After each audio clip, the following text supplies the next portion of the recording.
Swayam Prabha. Digital India. Educated India.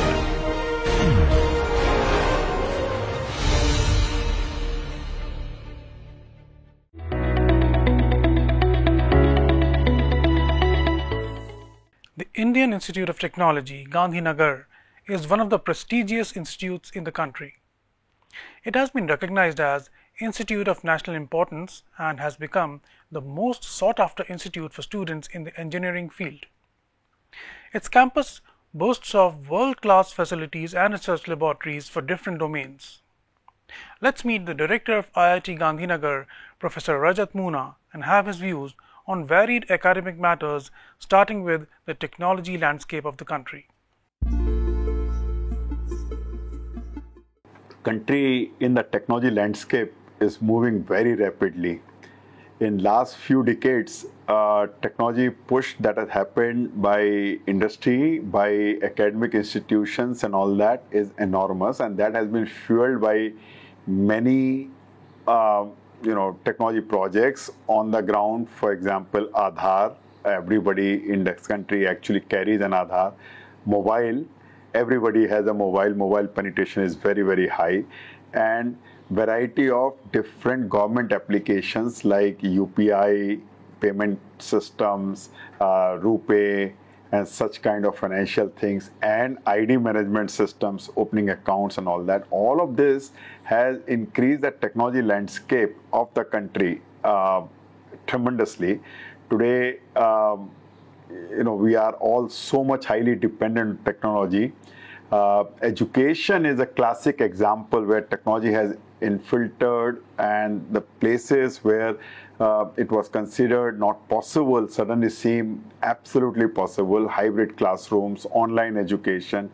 It was COVID time where online education completely through technology changed the way education happened. I mean, had it not been the case, entire population of the country would have actually gone back at least by 2 to 3 years without any online education and such kind of things. So I think country today actually has a very high technology focus. In this country, faceless governance has changed the way social impacts are actually being seen today. For example, gone are the case where corruption was rampant even at retail. If you have to go and apply for driving license or apply for passports or any small thing, PDS, all of these places, corruption was actually considered to be as part and parcel of thing. Today's generation and today's technology doesn't tolerate that, and the corruption has disappeared. So there's a big social impact. Second is empowerment of people, where money transfer can take place from one to another in a very rapid way. The degrees, diplomas and such kind of things, the authenticity of that can be established in a very quick manner. I think these things have actually changed the way society looks at the technology and the way society actually gets advantage of the society. There has been a huge impact of technology for the people. Connectivity with their own relatives and friends and other things have improved tremendously. Friends whom you meet 30, 40 years back and then you probably never hope to meet again, suddenly you connect them through online media, through social media, through video calls and all that, and they look as if you are actually connected to them always. So these things actually have changed the way society, and the social impact is very, very high. Some very interesting things that have happened in the management of the education. One very important thing is the management of classes, management of marks, management of exams, and transparency in all the evaluations. To start with, admission processes themselves have become very, very transparent. Whatever admission exams and such kind of things happen, results are very, very quick, results are better understood by people, and people understand that the ranks and marks that they get, they are absolutely reflective of their own capabilities and the way they wrote exam. This itself is a very big change. Even in the classroom education and all that, availability of lectures a priori, ability to record, go back and rephrase and reiterate over some of the topics and some of the areas. I think this has actually changed the way education is actually seen by people. In addition to this, there are things which have actually come to bring education on a very big forefront of so-called non-monotone kind of education. Various other disciplines, various other formats are now available to the students. Choices are available. These are basically changing the landscape of education altogether, and these are actually bringing in huge amount of educational management, ease of educational management or ease of doing business, so-called, which is very, very powerful thing today. Even degrees, diplomas and such kind of things are available in digital domains, DigiLocker, or issuing degrees in digital forms and these kind of things. Therefore, validation of degrees using paper media and by institutions and all that suddenly seems to be a thing which need not be there. So I think there is a huge amount of focus, huge amount of technology adoption in the education space and the management of education. In general, in the country of population of size of India, there is a lot that needs to be done in the education framework. And with people wanting to get the quality education and people wanting to get the best of the ideas and best of the professional education for their own professional careers, I think aspirations of people can be met in this kind of a place by online mechanisms. Several institutions have actually started doing online and hybrid education system for providing the quality education in those emerging areas where there are jobs today, in those emerging areas where the prestige of education and job is kind of attached, and whether it is AI or it is blockchain or it is data science and such kind of things, these are all becoming the forefront of education, but these are not available to everybody unless we actually can reach out through modern education, modern technology system. And teachers in these kind of areas are fewer. Teachers in, for example, things like cybersecurity, digital inclusion, all of these things are fewer. And through online mechanisms, I think reach increases tremendously. It amplifies exponentially, and lot many people actually get benefited. There is a shortage of people, and I think with the rapidly changing technology scenario, this shortage of people will continue to remain for some time to come, because the life of the technology itself is only a few years, which means every few years we need newly trained people into the technology sphere. And therefore, the shortage of people will probably always remain. Many of these people become teacher and all that, and that's the cascadable and scalable effort that goes on. But I think in spite of all that, there is going to be a huge shortage of people in time to come. Today we are talking of AI, virtual reality, augmented reality and such kind of things. Tomorrow there may be a different technology, quantum computing or whatever. Now, if we actually train people today in certain kind of areas, a decade later, they will all be completely, moved over to a newer form of technology and newer areas, and suddenly they will become obsolete. So therefore, there is a need to enhance the technology landscape of people, teachers and all that. And I think online mechanisms today actually provide that promise and a solution that education can be scaled up tremendously.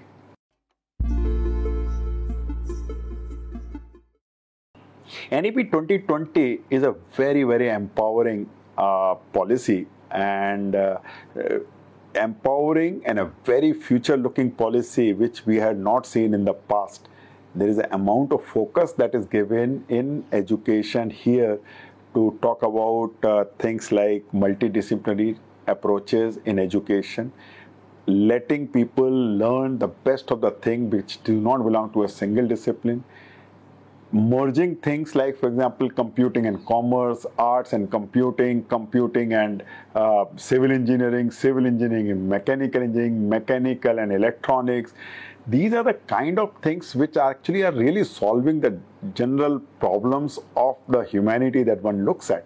If you are looking at automation, there is it's a multidisciplinary thing: computer science, electronics, mechanical, and other operations, which actually bring ease of life to people and productivity enhancements, repeatability, and such kind of quality parameters that automatically come in.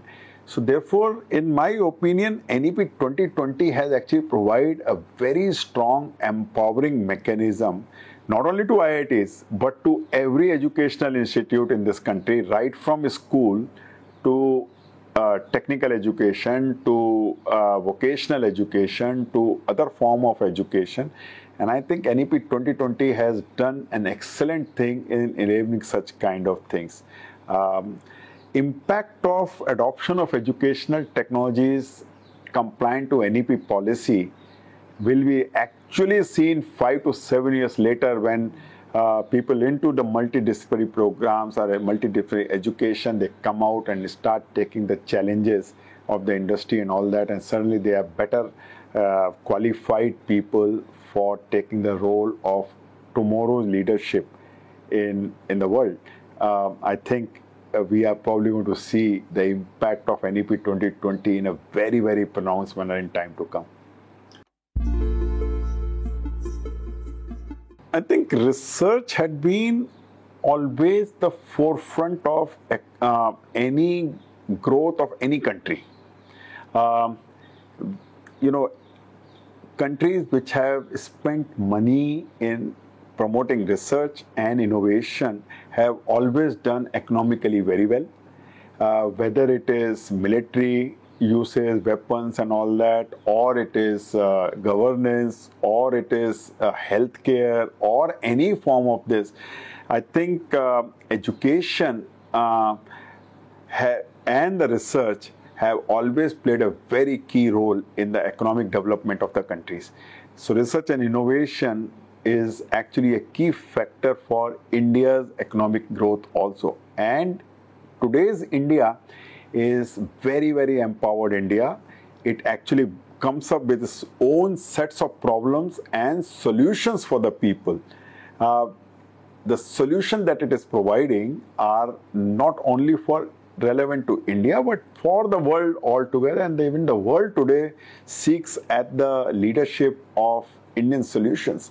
So I think research and innovation has actually played a very key role in India and will continue to play. Even more dramatic changes are likely to happen because of this, because today's research in India is maturing to a level that it has become an international level research and connecting to people.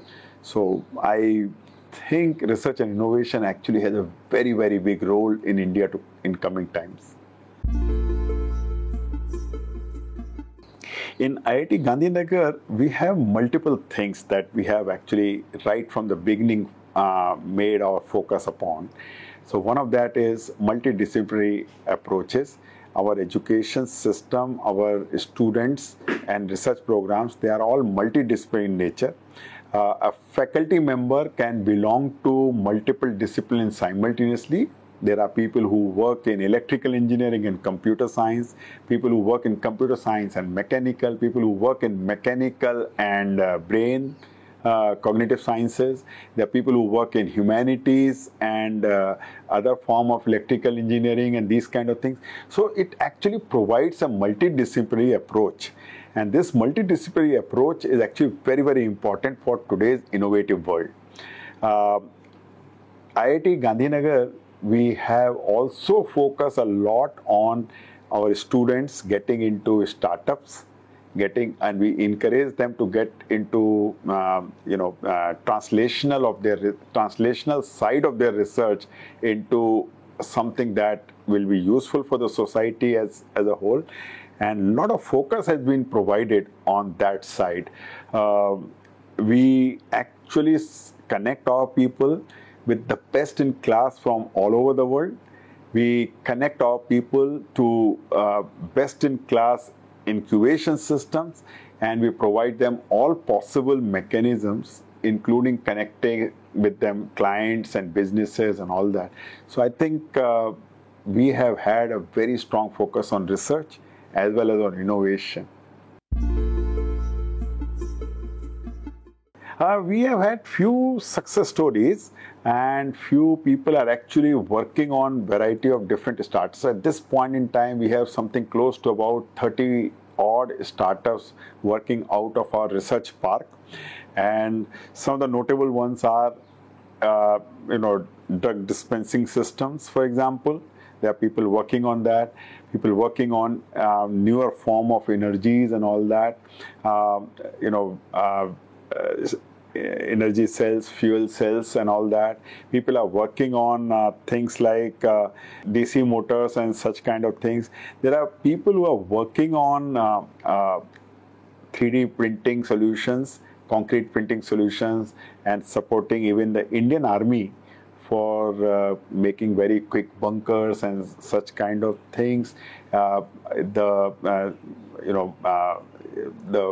protective vest that people wear in army combat situations and all that, once again using different kind of materials and all that, and 3D printing, so they become lighter and stronger.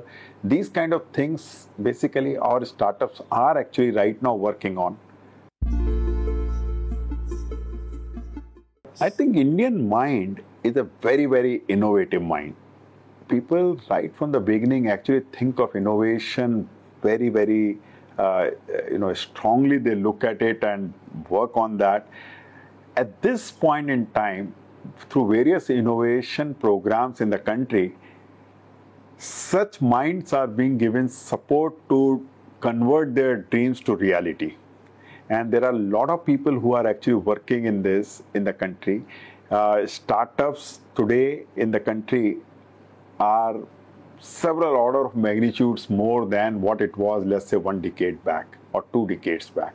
So there is a huge amount of startup activities which are happening, and very high quality startups are actually getting in. Technology inputs are very, very high. Technology solutions are very, very high. At this point in time, I think our problem is not in getting the ideas or getting the funding to support the startup. Our real challenge is giving them the market access. And high-end technology, the market doesn't belong to a single country. The entire world is the market.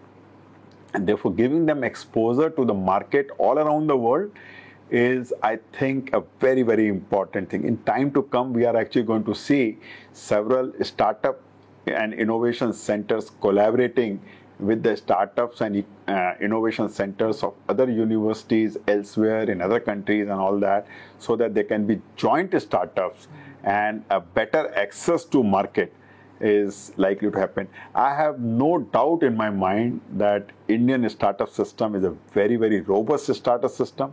Given the market access, in time to come, we probably are going to see many more technologies coming out of India.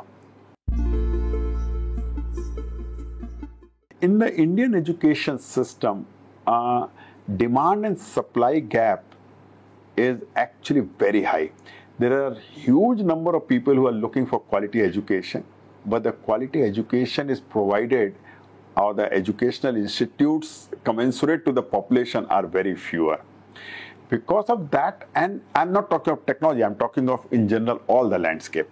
So because of that, what is happening is that our education in variety of different forms are not available to the people. Medical is one example. In medicines, postgraduate seats and all that are just not available. Even undergraduate seats and the doctors, people looking for medical as a profession are very, very small. Allied professions, whether it's in healthcare or in the society sectors, social sectors, or even in the engineering sectors, I think the quality of education is actually not as desirable as one could have. To meet the best quality and these seats not being available, a lot of students actually go out, and foreign universities actually become an attractive option for them. That, in my opinion, is likely to change in time to come for a number of reasons. One is that foreign universities are now being allowed to open campuses within India. So it becomes a lot less cheaper for such students to go and acquire education.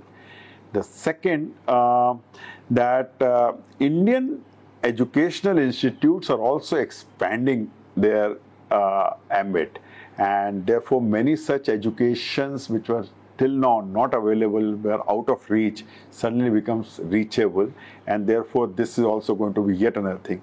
Third, and I think I actually call reverse brain drain in a slightly different way. Indian education system is now maturing to the level that students from other countries are looking for taking admissions into the Indian education system and doing their education within India. Quality is now available, and people can actually take better education at maybe even fraction of a cost. So this is actually becoming a possibility today, and that I would actually say is a reverse brain drain, because in my opinion the people in the technology space are global in nature. Somebody who provides technology in India and works in US or in UK or in Germany or in Australia is as powerful or as valuable person as an Australian or a New Zealander or an Italian coming and working in India, after getting education in India. So world is actually becoming a very big one in this space, and I think India actually is going to take a major role in that too. In my opinion, this landscape is very vast. One can actually get lost very quickly if one doesn't remain focused. And the best thing, in my opinion, to remain focused is to not worry about what will happen in future, especially in Indian system, in our Indian literature. We actually say this, karmanyavadhikaraste ma phaleshu kadachan. Your right is in doing things right. And once you do right things, nobody can stop the fruit of your efforts reaching you. But you cannot demand that fruit. That fruit is not available for you to pick. It is for others to give. So in my opinion, the best thing is to remain focused on efforts, on learning, and as and when learning keeps happening, results are always going to be available.